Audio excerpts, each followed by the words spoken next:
Florence Villeminot joins me in the studio now. Good morning, Flo. And French papers are paying very close attention to the situation in Turkey.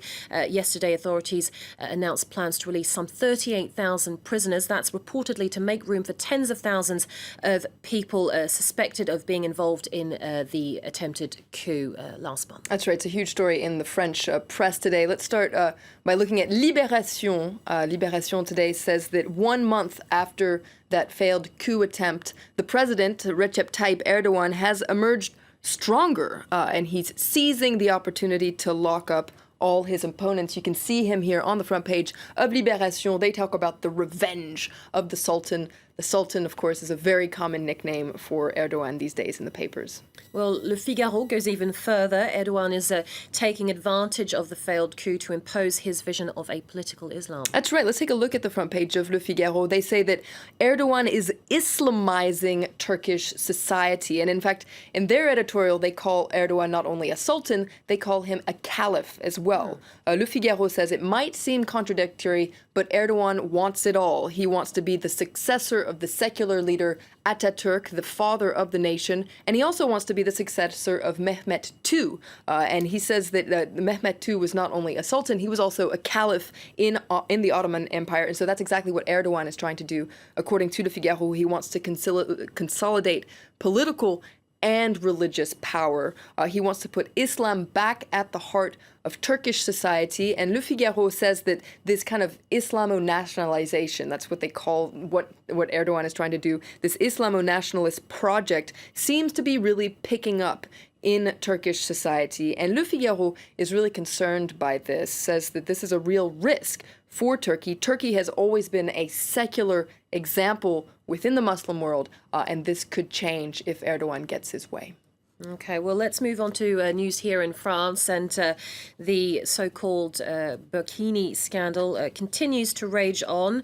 And Prime Minister Manuel Valls has waded in. He's given his support to mayors who've banned this full-body Islamic swimsuit worn by some Muslim women from French beach towns. That's right, and we were talking about this yesterday. Manuel Valls gave an interview to a local paper, La Provence, which is continuing to get attention. You can read about it here in Le Monde, which says that Valls has pretty much cannonballed into this controversy. He says the burkini is not compatible with the values of the Republic, and he actually went further than that, and he joined calls for French Muslims to be more discreet. Now, this is a very controversial position that's drawn a lot of criticism, but it is a controversial position that's shared by a growing number of politicians in France. And criticism, including from the Catholic paper La Croix. It's rubbing its eyes in its editorial today. That's right. It's a really interesting editorial coming out of La Croix, the Catholic paper, that says, did you really say discretion?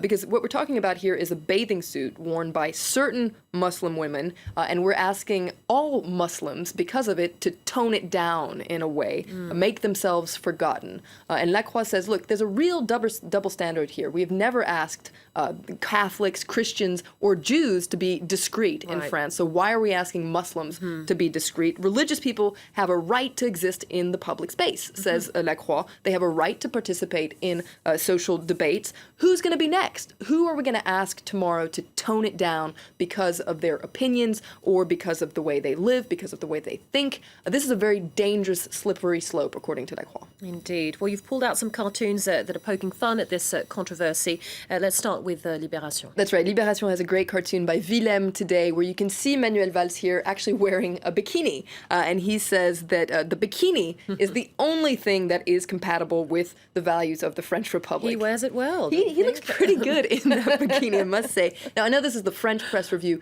but as you can imagine, this story is really getting a lot of attention outside of France as well, drawing a lot of criticism. So I pulled out some cartoons, first of all, by the Belgian cartoonist, which this, I think, pokes fun at the hypocrisy of the situation. You can see the situation in 1966, this cop asking a topless woman to get dressed. That's forbidden. And, you know, zoom forward to 2016, same thing on the French beaches. You see this cop this time asking this woman to get undressed because it's forbidden to be too dressed up. And there's also another great cartoon by Chapat. This is a cartoon that actually originally appeared in the International Herald Tribune. You can see him, this guy reading the paper where it says, "It's war, c'est la guerre."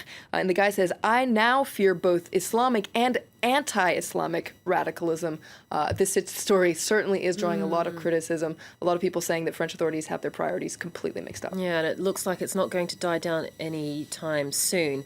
Well, let's end with a word now on the Olympics, as we have done over the last few days. Le Parisien focusing on the mood at the Rio Games. Brazilian crowds drawing some criticism for being rowdy, too rowdy. A little bit too excited, perhaps. Let's take a look at the front page of Le Parisien that wonders, where in the world is the Olympic spirit? And inside, Le Parisien says the crowd in Rio is often out of bounds because Brazilian fans tend to be very biased in favor of Brazilian athletes. They cheer on their athletes very loudly, but they also boo opponents very loudly. For instance, we saw the recent example of the French pole vaulter Renaud Lavillenie. He was not only booed during the competition, he was booed when he received his silver medal, and this drew a lot of outrage. Why the hate, Brazil? Well, Le Parisien interviewed some Brazilian officials who say, it's just cultural.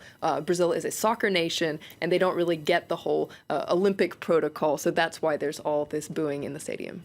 Oh dear. Okay, well, thanks very much, Flo. That was Florence Villeminot with the press review there.